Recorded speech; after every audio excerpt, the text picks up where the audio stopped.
Hello friends and welcome to Hitbullseye. My name is Manish and in this video I will be discussing with you the current affairs for the first week of March 2023. इस एक हफ्ते में देखते हैं कि क्या important हुआ है national as well as internationally. India's UPI, that is the UPI apps that we use like Google Pay, Bheem, all of them use a unified payment interface called UPI. So India's UPI is now likely to be extended to United Arab Emirates, Mauritius and Indonesia. And that is a huge moment of pride for us that a system that has been designed by us is going to be used in other countries as well. Next, Chip 4 talks for supply chain. Basically, post-COVID pandemic, we have come to realize the importance of semiconductors. And for that, there is a new group now which is called Chip 4, which includes the 4 biggest makers and suppliers of semiconductor chips. So let's see कि इसमें क्या कुछ important हुआ है.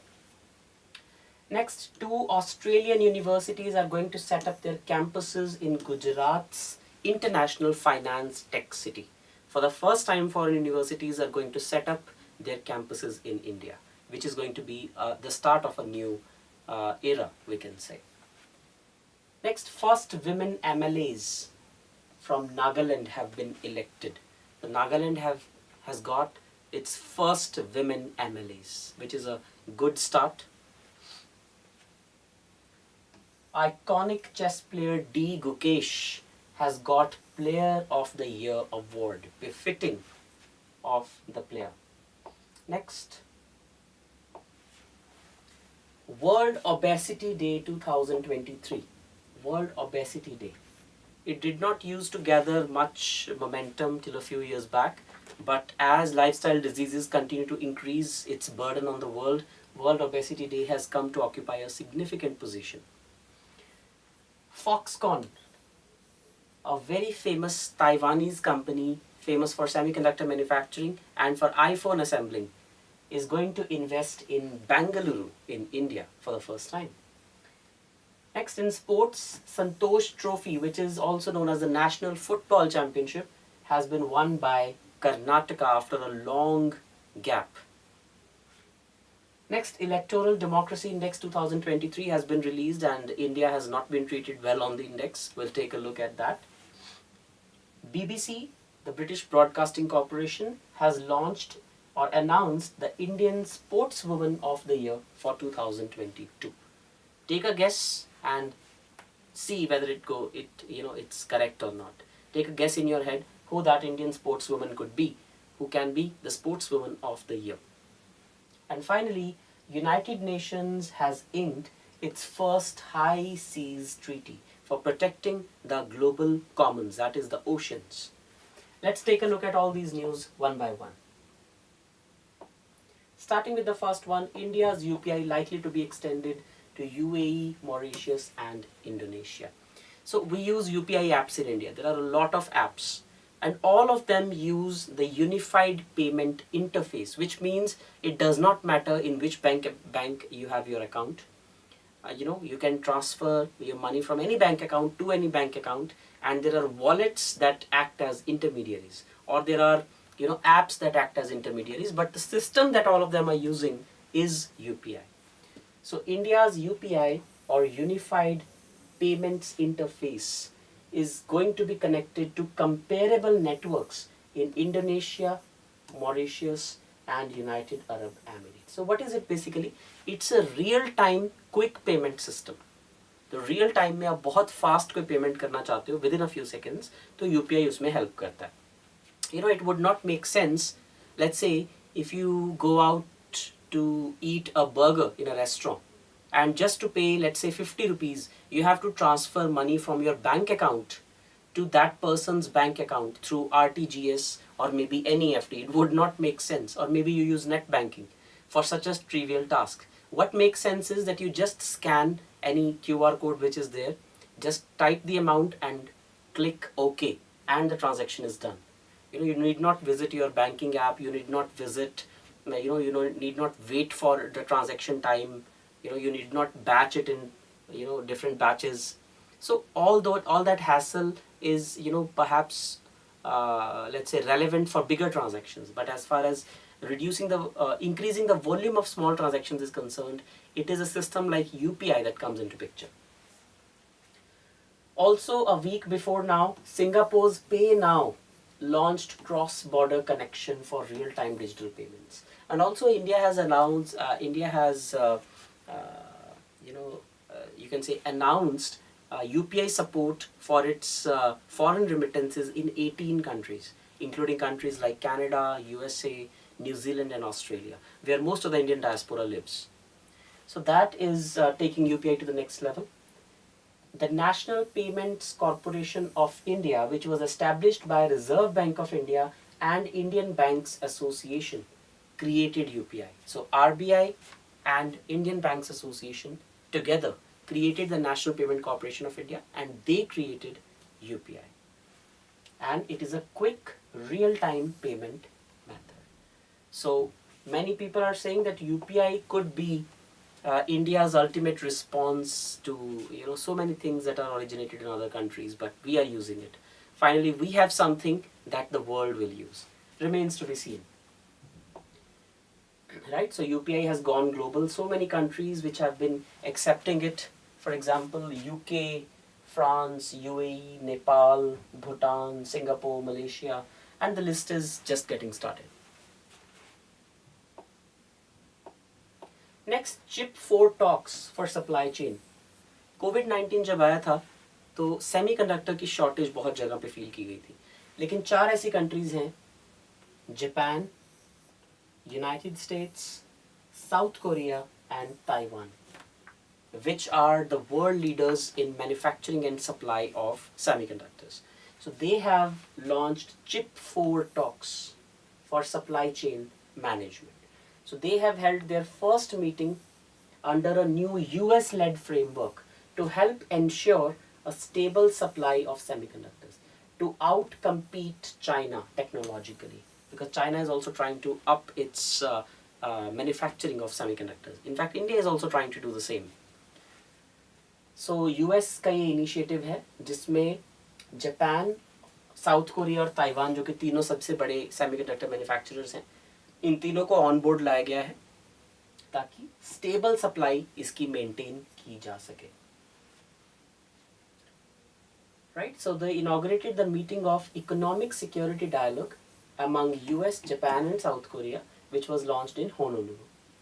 Japan and South Korea are home to two of the world's strongest semiconductor industries, Japan and South Korea.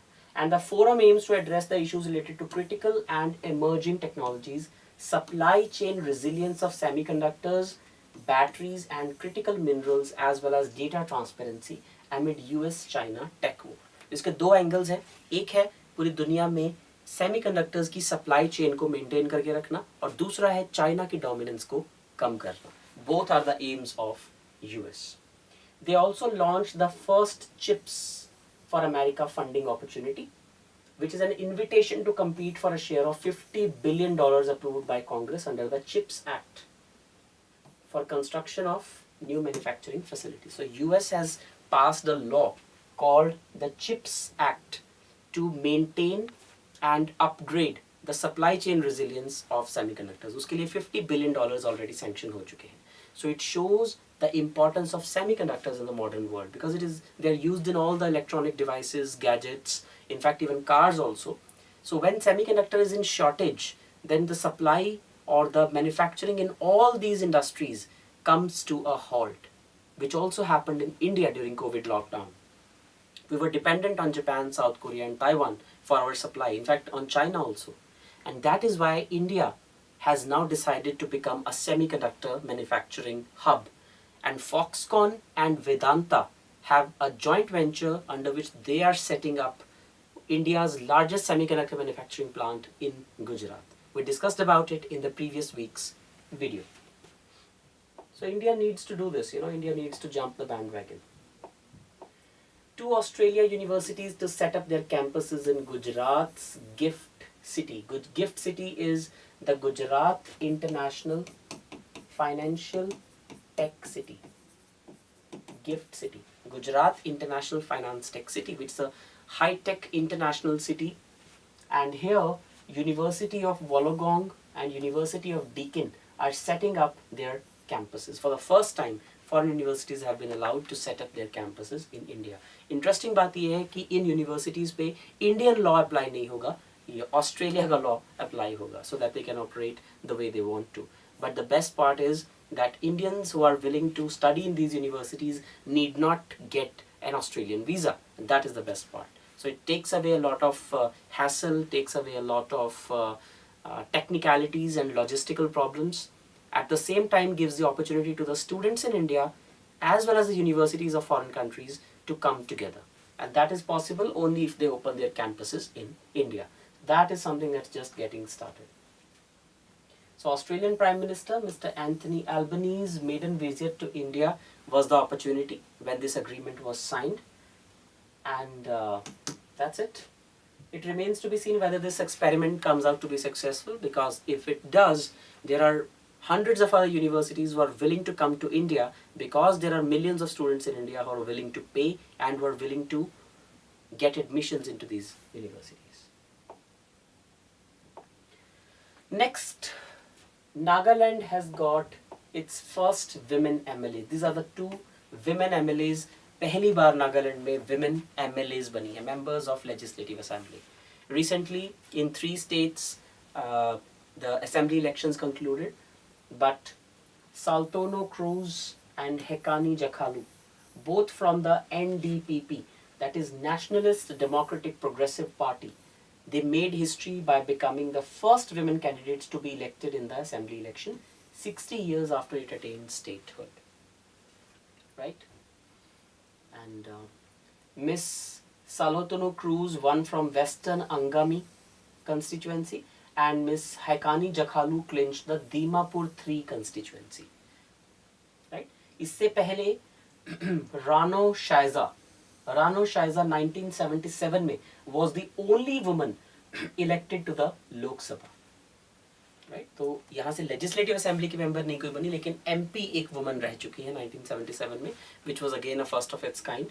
And this is a really good measure.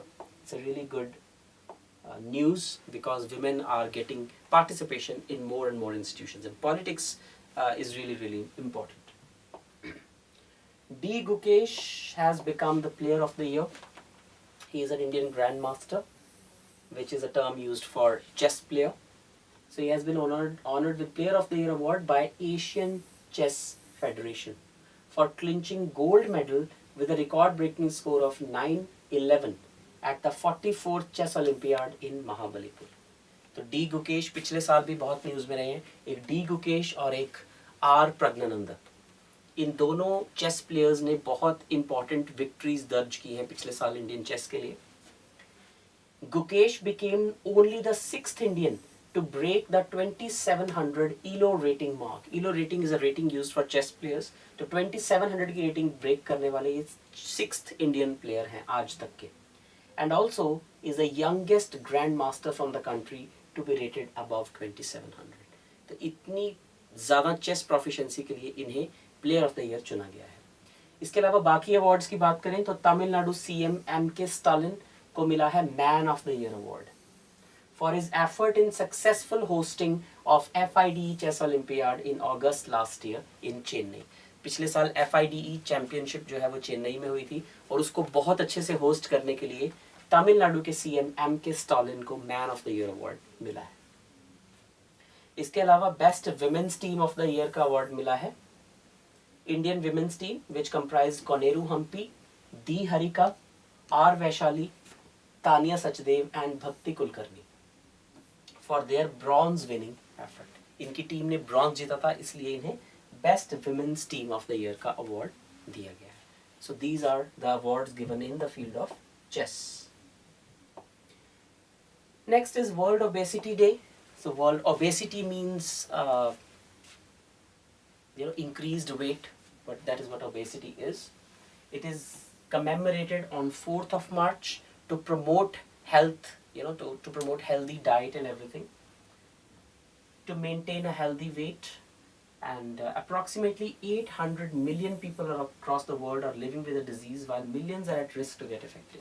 80 million, that is approximately 10% of the world population.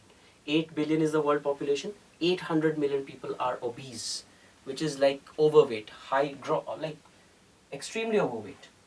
It is one of the biggest health crises faced by about 1 billion people across the world today. And this is expected to climb to 1.9 billion by 2035. अगले 10 साल में ये number double से भी ज़्यादा होने वाला है, जो कि ओबेसिटी का है. And it's a lifestyle disease. It's a lifestyle problem. So it can be tackled by taking steps by changing lifestyle. And the theme this year was changing perspectives. Let's talk about obesity.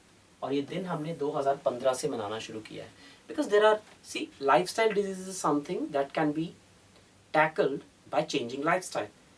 By being more active, by having a nutritious diet.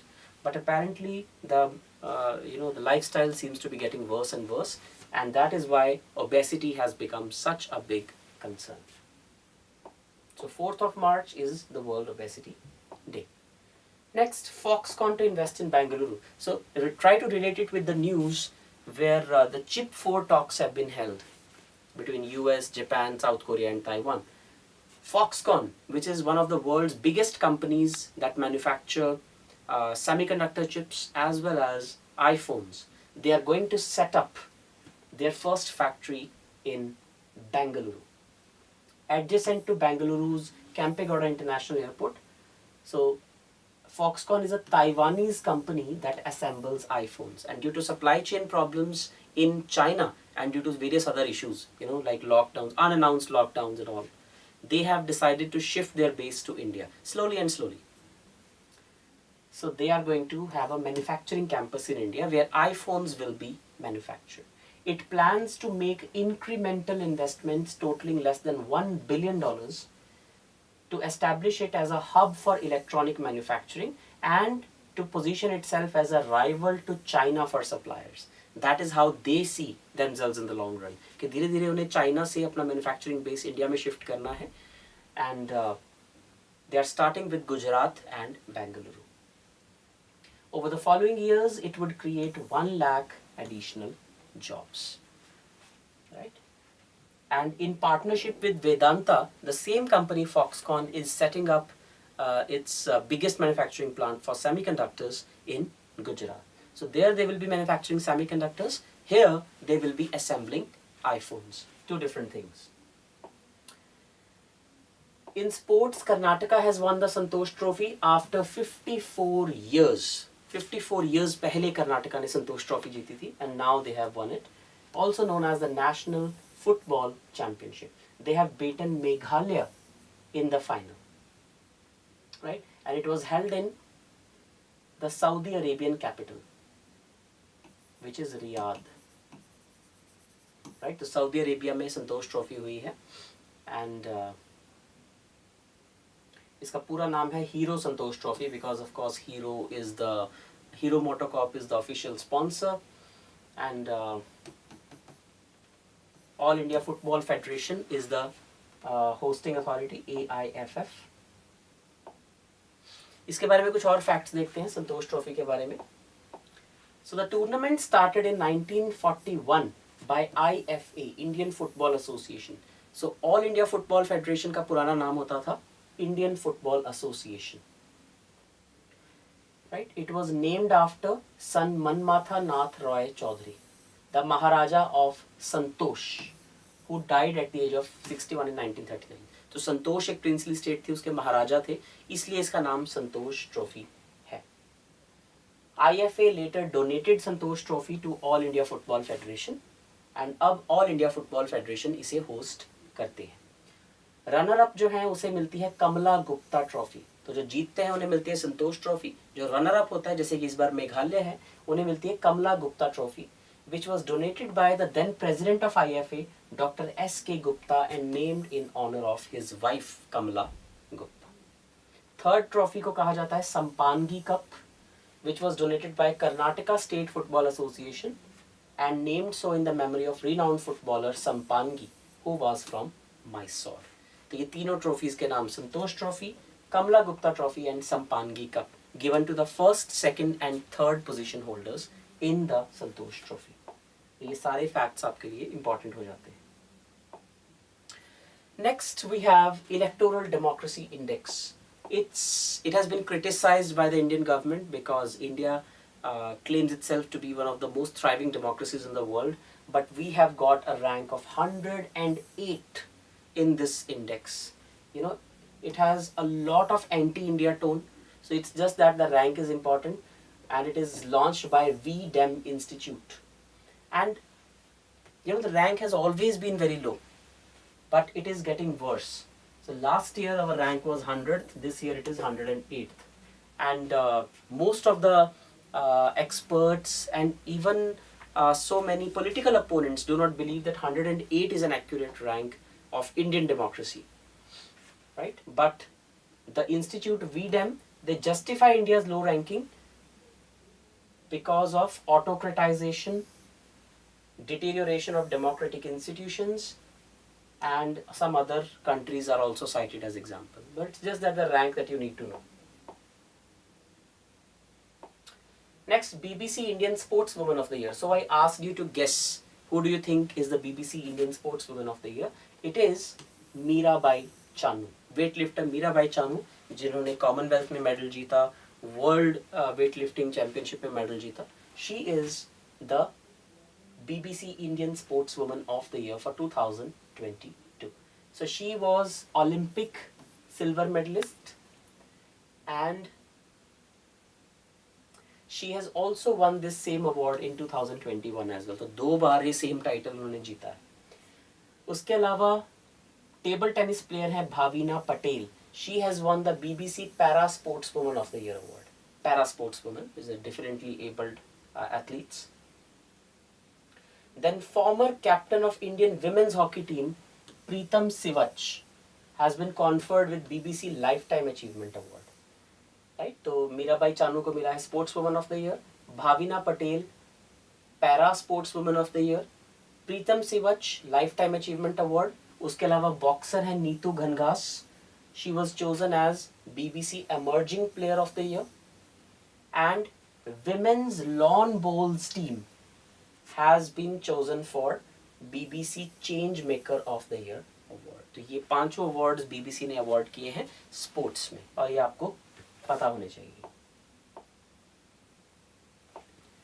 Next, UN inks first high seas treaty. So high seas basically means the sea which is away from the coast, because coast के पास के कुछ nautical miles जो है वो territorial waters होते हैं, then exclusive economic zone होता है. Beyond that there are high seas which are common for all the countries, and most of the sea lanes of communication pass through the high seas.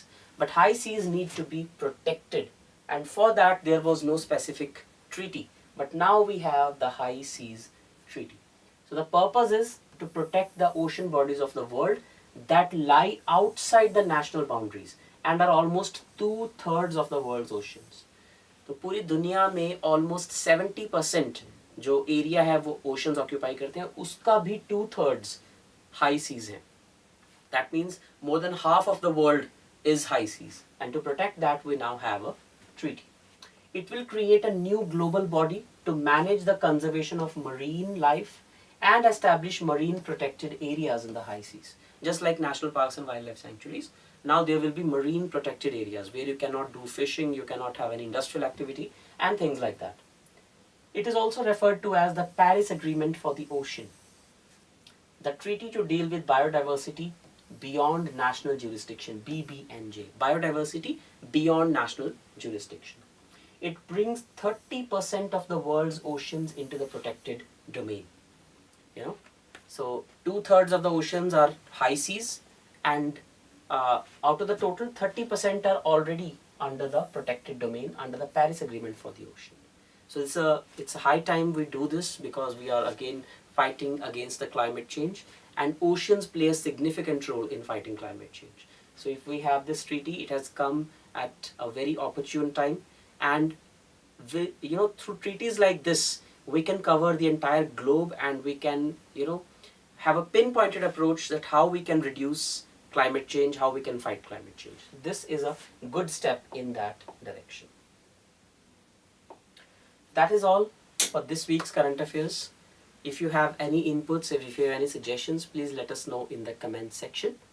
That is all for this week. This is me, Manish Mittal, signing off. Thank you.